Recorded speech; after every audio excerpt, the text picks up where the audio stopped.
Muito antes que o homem respirasse pela primeira vez, antes que a terra fosse moldada, houve guerra.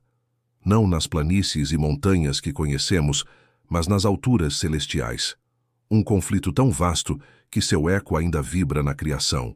Essa guerra não foi registrada em detalhes nas escrituras canônicas, mas fragmentos de textos apócrifos, tradições orais e visões proféticas revelam um quadro perturbador.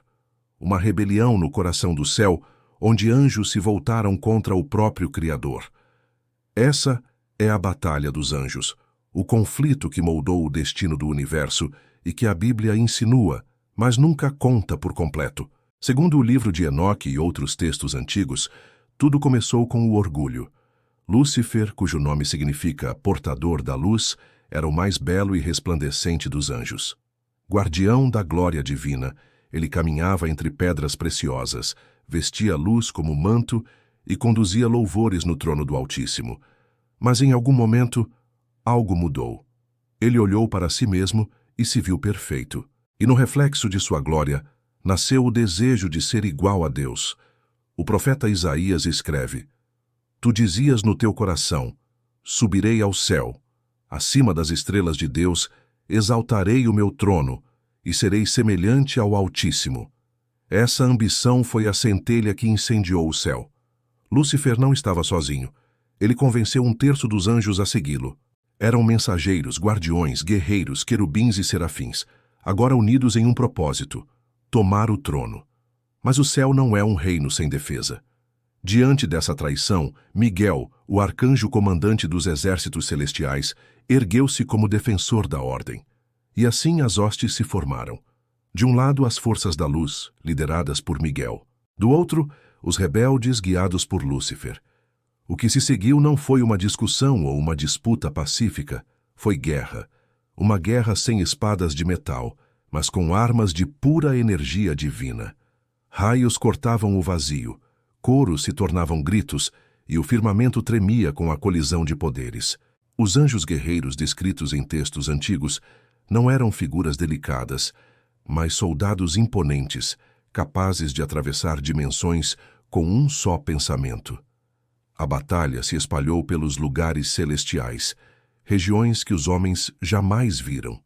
Portais foram abertos, e o som de trombetas ecoou por eras.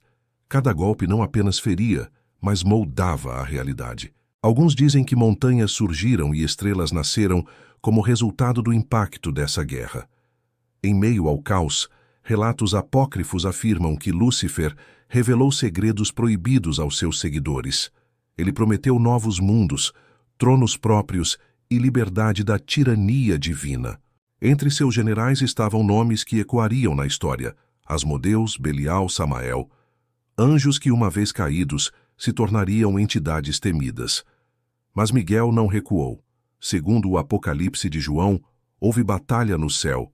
Miguel e os seus anjos batalhavam contra o dragão, e batalhava o dragão e os seus anjos, mas não prevaleceram. A guerra alcançou seu clímax quando Miguel enfrentou Lúcifer diretamente, a luz contra a luz corrompida. Dizem que o golpe final foi dado com a espada de fogo, uma arma forjada no próprio trono de Deus, capaz de cortar a essência de um ser espiritual. Lúcifer caiu, e com ele, todos os seus seguidores. Expulsos, precipitados para as regiões inferiores, tornaram-se o que hoje chamamos de demônios. Mas a queda não foi o fim. Foi o começo de outra guerra, mais sutil e prolongada, a guerra pela alma da humanidade. Expulsos do céu, os anjos caídos voltaram seu ódio para a criação de Deus. E quando o homem foi formado, Lúcifer viu sua chance de ferir o Criador.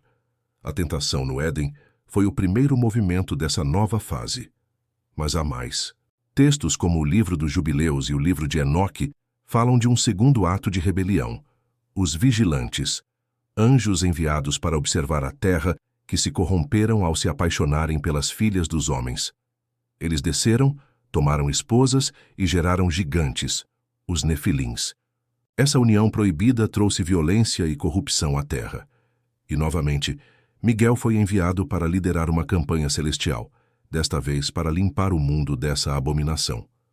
O dilúvio, segundo essas tradições, não foi apenas um evento natural, mas uma ação direta de Deus para erradicar a influência dos anjos caídos. Mas a guerra não terminou. Ao longo da história humana, há registros de batalhas invisíveis acontecendo nos bastidores. O livro de Daniel descreve Miguel enfrentando o príncipe do reino da Pérsia, não um governante humano, mas uma entidade espiritual que influenciava nações. Isso revela que a Batalha dos Anjos não foi um evento único, mas um conflito contínuo.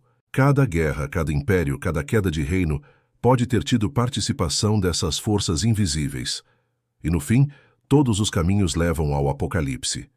O livro de João descreve uma batalha final, onde o dragão e suas legiões serão libertos por um curto período, reunindo as nações para uma guerra contra o Cordeiro.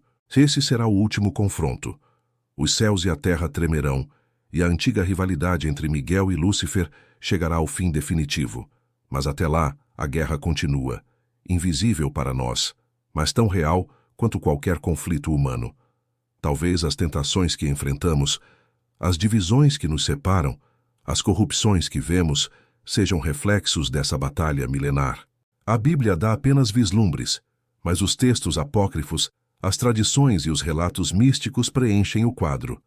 O céu é um reino em guerra, e nós somos o campo de batalha. A Batalha dos Anjos não é apenas história antiga, é uma guerra que ecoa no presente. E a pergunta que fica é: de que lado estamos? Porque quer percebamos ou não, todos nós já escolhemos.